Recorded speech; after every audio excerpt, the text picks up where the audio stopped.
हालात क्या हैं और चुनावी बेला किस तरफ है? एजुकेशन को लेकर के जो हम लोग आप भी पढ़े होंगे, जो किताबें 5 रुपए की आज 500 रुपए की हो गई है। एजुकेशन पे इतना टैक्स कर दिया कि आम आदमी अपने बच्चों को पढ़ा नहीं पा रहा है। देखिए ये है कि 10 साल में आप नौकरियां जो निकली आप देखिए पर्चे ही लीक होते आ रहे हैं। लेकिन 10 सालों से इनकी सरकार है, 10 सालों में उन्होंने क्या किया है लोग देख रहे हैं। लेकिन जब वोट पड़ता है तो बम्पर मेजोरिटी के साथ बीजेपी जीतती है, ऐसा कैसे संभव होता है? आपने भी देखा पहले जब चुनाव होता था तो पीठासीन अधिकारी के साथ जो वहाँ पे एक अधिकारी आता था बूथ से, वहाँ पे उसके साथ वीडियो रिकॉर्डिंग टीम जाती थी। जो सेक्टर मजिस्ट्रेट आता था। अब सब चेंज हो गया। और आज के पीरियड में आपने हमको तो मोबाइल ले जाने से रोक लगा दिया, आप वहाँ पे अधिकारी आपके पास मोबाइल नहीं होना चाहिए रोक लगा दिया, लेकिन आपने वहाँ पे ऑनलाइन कैमरा किस उद्देश्य से लगाए, उनकी मॉनिटरिंग कौन कर रहा है? इतना जीएसटी इतना सब कुछ करते हुए अपना काम धाम करते हुए फिर भी आदमी अपना पेट नहीं पाल पा रहा। हमारी दैनिक कमाई देखिए 11 आदमी के बीच में 500 रुपए की है। पहले तो मतलब 300-250 खर्चा कम था, हर चीज़ डाउन थी, महंगाई इतनी नहीं थी। गैस जो हमको 500-600 में मतलब 20 दिन 22 दिन चलता था, आज भी वो गैस 1200 ले करके 12 दिन चलता है। ये तो बात सही है कि राम मंदिर है, राम मंदिर बनाए हैं भाजपा ने, पर ये तो बहुत पहले से ही इसकी लड़ाई चल रही थी।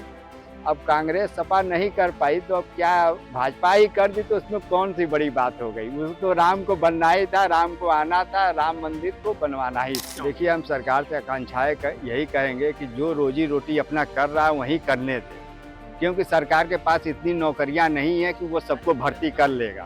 We're in Ghazipur right now, and with me is the local village Pradhan, Balram Singh Yadav and Shiv Mangal Yadav and Balram Singh Yadav। अब गाजीपुर की एक बड़ी विशेषता है वो ये है कि ये उन इलाकों में से है जहां पर मुस्लिम पक्ष और यादव पक्ष एक साथ वो दोनों खड़े होते हैं। तो बलराम जी, मैं आपसे ये जानना चाह रहा था कि यहाँ पर जहाँ जा रहा हूँ, यहाँ पर लोग बात कर रहे हैं बेरोजगारी की। अभी हम अफजाल अंसारी जी का भाषण सुन रहे थे, वो बात कर रहे हैं कि जो रिजर्वेशन है, आरक्षण, वो हटा दिया जाएगा। आप मुझको बताइए कि गाजीपुर में पूर्वांचल की जनता में क्या बदलाव हो गया है, बदल क्या गया है कि लोग बड़ी अलग सी बातें कर रहे हैं? बदलाव का कारण वही है, नौजवान जो है बेरोजगार है, सभी लोग नौकरी की तलाश में, लोग पढ़ाई कर कितने लंबे लंबा पढ़ाई किया है, कितना खर्च हुआ है परिवार का, अब सब लोग घूम रहे हैं रोड पर।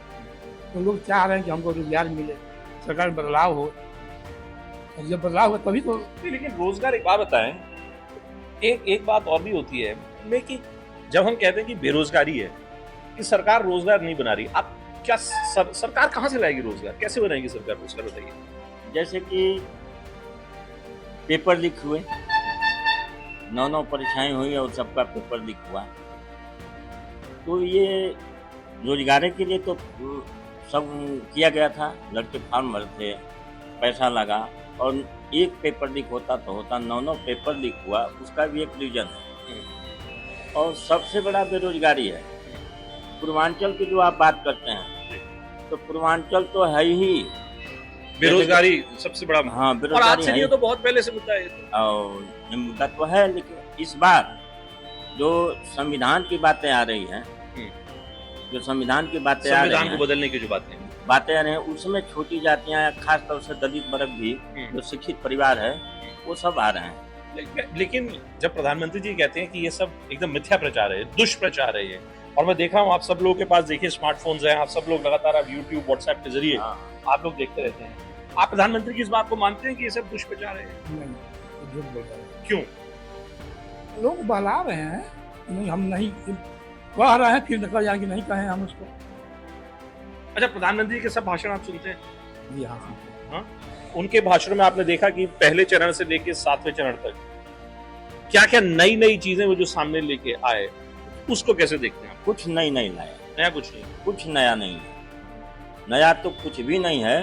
पुराना जो 2014 से जो लेके आए मुद्दा, रोजगार 2 करोड़ का, 15% जनधन खाते में, ये सब जुमलाबाजी रहा। तो 14 लोग बर्दाश्त किए, 19 में भी किए लोग, उसको भूल करके शायद अब करें, इनको अब मौका मिलेगा। कांग्रेस गई तो 5 साल में स्थिति शायद न ठीक हो। पहले सरकार आपको मतलब सब्सिडी दे हैं, फिर सब्सिडी के बाद सरकार आपको पैसा भी दे, सरकार आपको बिजली भी दे, सरकार आपको रोजगार भी दे, मतलब आपको नहीं लगता कि वो मुंगेरी लाल के हसीन सपने वाली जो बात है कि सब कुछ सरकार दे दे, सरकार कहाँ से देगी यादेव जी? तो दिखाते तो है ना, कहते हैं कि देंगे, जब आप कहें तो दीजिए। और इस सड़क वड़क जो सब बना है उसका असर नहीं है।